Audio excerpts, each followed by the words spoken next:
অনুর খাবার ঘরে সবাইকে স্বাগত। আজ আমি নিয়ে এসেছি, দেখুন হচ্ছে মাছের মাথা, তারপরে পুঁই শাক, কুমড়ো, বেগুন, আলু, কাঁচা লঙ্কা, আদা, আর এখানে নিয়েছে হলুদ, নুন, পাঁচফোড়ন, আর জিরের গুঁড়ো, চিনি, এসব, অল্প লঙ্কার গুঁড়ো। এই যে মাথাটা ভেজে রেখে দিয়েছি, ওই তেলেই আমি পাঁচফোড়ন দিয়ে দিচ্ছি।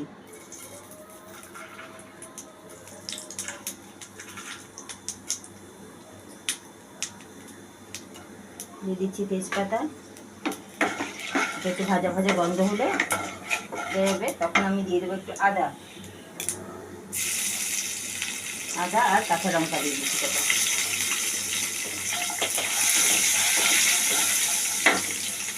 পুঁই শাকটা আমি একটু বয়েল করে নিয়েছিলাম বলে আমি বেগুনটা আর আলুটা একটু ভেজে নেবো এখন।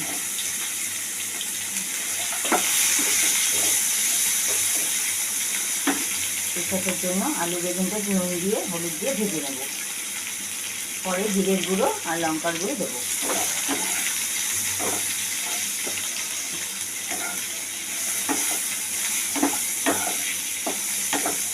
এবার দিয়ে দিচ্ছি আলুটাও।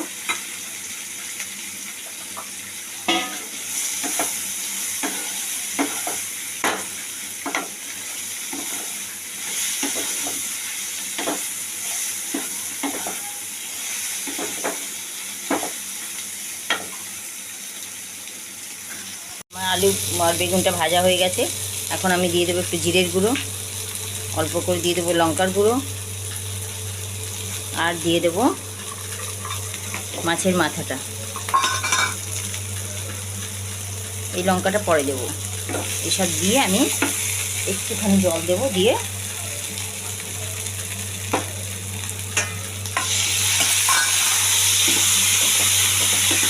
মাছের মাথাটাকে ভেঙে ভেঙে দেবো।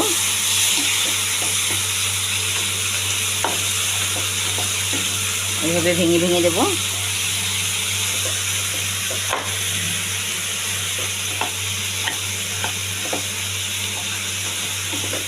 তারপর ভালো করে কষিয়ে নেব।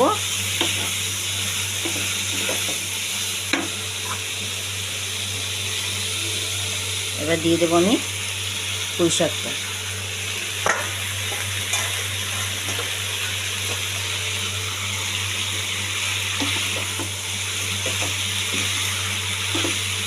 এটা দিয়েও একটু নাড়িয়ে চাড়িয়ে তারপর আমি দিয়ে দেবো এই মোটা একটা কাঁচা লঙ্কা দিয়ে দিচ্ছে, যেটা আচারের লঙ্কা খাওয়া যায়, আবার এটা রান্নাতেও দেওয়া যায়। এটাকে আমি পরে চিড়ে দেবো।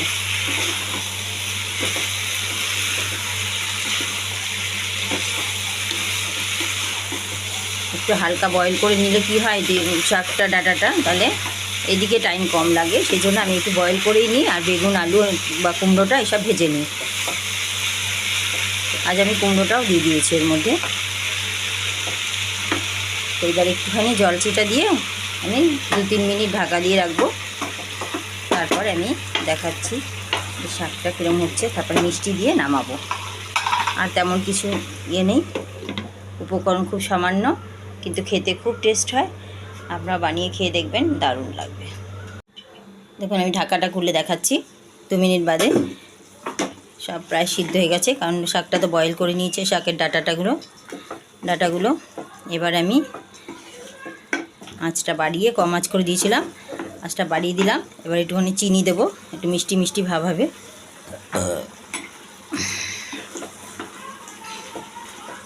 তারপরে একটু মিষ্টিটা মিশে যাবে, তারপরে আমি নামিয়ে দেবো। এরকম পুঁই শাক মাছের মাথা দিয়ে বানালে মানে শুধু এক শাক দিয়ে ভাত খাওয়া হয়ে যাবে। আপনারা বানিয়ে খেয়ে দেখবেন, দারুণ লাগবে, খুব ভালো টেস্ট হয়। যাই হোক, নতুন নতুন এভাবে রান্না পেতে চ্যানেলটি সাবস্ক্রাইব করবেন, লাইক শেয়ার করতে ভুলবেন না। এরকম বানিয়ে খেয়ে বলবেন যে কেমন হয়েছে। দেখুন এরকম মাছের মাথা দিয়ে কুমড়ো, বেগুন, আলু, যে কোনো সবজি, পটল সবই দিতে পারেন, দিয়ে এইভাবে বানিয়ে দেখবেন, ভালো লাগবে খেতে।